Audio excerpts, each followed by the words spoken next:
తెలంగాణ ముఖ్యమంత్రి గారికి నా ఒక నివేదిక. 7th జూన్ నాడు బక్రీద్ పండగ ఉన్నది. ఈ ముస్లిం సమాజమోలు బక్రీద్ పండగ ఏ విధంగా జరుపుకుంటారో అది మాకు అనవసరం.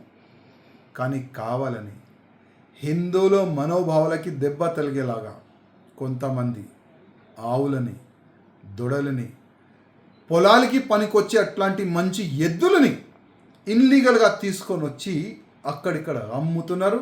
బక్రీద్ నాడు మొత్తం రోడ్డు పైన కోస్తారు, మొత్తం రక్తం చేస్తారు. ఇది కరెక్టేనా? మా ముఖ్యమంత్రికి అడుగుతున్నా, మా డీజీపీ గారికి అడుగుతున్నా. సుప్రీంకోర్టు ఆదేశం ఉన్నది, ఎవరు కూడా ఆవు, ఎద్దు, దొడలు కోయకూడదు. కానీ మన తెలంగాణలో డూప్లికేట్ వెటనరీ డాక్టర్లు సర్టిఫికెట్ పెట్టి 10 రూపాయలు, 20 రూపాయలు, 100 రూపాయలకి వెటనరీ డాక్టర్స్లు సర్టిఫికెట్ అమ్ముతున్నారు. మొత్తం ఎద్దులు రైతులకు పనికొచ్చే, పొలాలకి పనికొచ్చే అట్లాంటి మంచి ఎద్దులు తీసుకొని వచ్చి రోడ్డు పైన ఓపెన్గా అమ్ముతున్నారు, కోస్తున్నారు.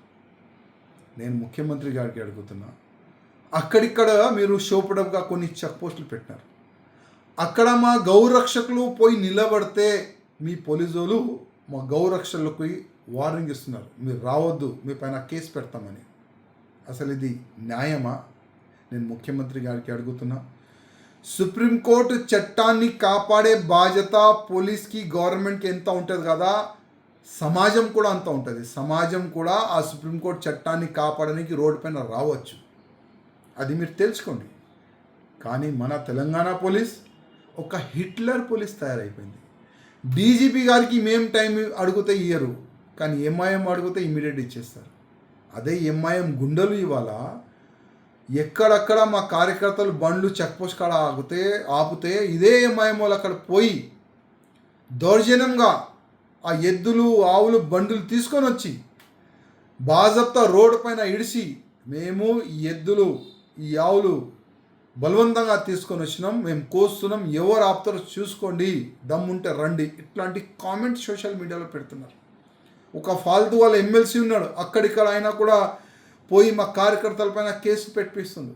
ఈ కార్పొరేటర్లు ఉన్నారు, ఎంఐఎంఓలు, ఈ మొత్తం గుండెలు అక్కడిక్కడ తిరిగి మొత్తం ఆవులు, ఎద్దులు ఎవరైనా ఆపితే వాళ్ళపైన కేసులు బుక్ చేస్తున్నారు. అంటే మా పైన కేసులు వాళ్ళకి ప్రొటెక్షనా? నేను ముఖ్యమంత్రి గారికి, డీజీపీ గారికి అడుగుతున్నా, sir law and order disturb కావద్దు అంటే ఈ 7th జూన్ నాడు ఒక్క ఆవు, ఒక్క ఎద్దు, ఒక్క దూడ కూడా కడు కావద్దు. బక్రీద్ మీరు ఏ విధంగా జరుపుకోండి, కానీ మా ఆవులని ఎవరు చంపకూడదు. అది చూసే బాధ్యత ముఖ్యమంత్రి గారికి, డీజీపీ గారికి ఉన్నది. ముఖ్యమంత్రి గారు నాకు యాద్ ఉంది, మీరు కూడా ఒక గౌ సేవకుడు. ఎలక్షన్ సమయంలో మీరు కూడా గౌ పూజన చేస్తున్నారు. కనీసం ఏ పంతులతోని మీరు పూజ చేయించుకున్నారు కదా, ఆ పంతులకి అడగండి. ఈ తెలంగాణకి రాజు మీరు. ఇక్కడ తెలంగాణలో ఎక్కడైనా అపవిత్రమైన ఏదో జరిగితే ఆ పాపం మీకే తలుగుతుంది.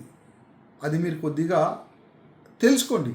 అందుకోసం ప్రత్యేకంగా మా ముఖ్యమంత్రి గారికి, డీజీపీ గారికి రిక్వెస్ట్ చేస్తున్నా, లా అండ్ ఆర్డర్ డిస్టర్బ్ కావద్దంటే మీరు స్ట్రిక్ట్గా ప్రతి ఒక్క చెక్ పోస్ట్లో మంచి ఆఫీసర్లను పెట్టి ఒక ఆవు, ఒక దూడ, ఒక ఎద్దు కూడా సిటీలో ఎంటర్ కావద్దు, అది మీరు చూడాలి. అదేవిధంగా ఎన్నో ఆవులు, ఎన్నో ఎద్దులు, ఎన్నో దూడలు సిటీలో ఆల్రెడీ ఎంటర్ అయిపోయింది ఓపెన్గా. ఓల్డ్ సిటీలో, న్యూ సిటీలో, అక్కడిక్కడ ప్రతి ఒక్క జిల్లాలో రోడ్డు పైన పెట్టి అమ్ముతున్నారు. అక్కడ మీరు పోయి వెటనరీ డాక్టర్కి తీసుకొని పోయి చెక్ చేయండి.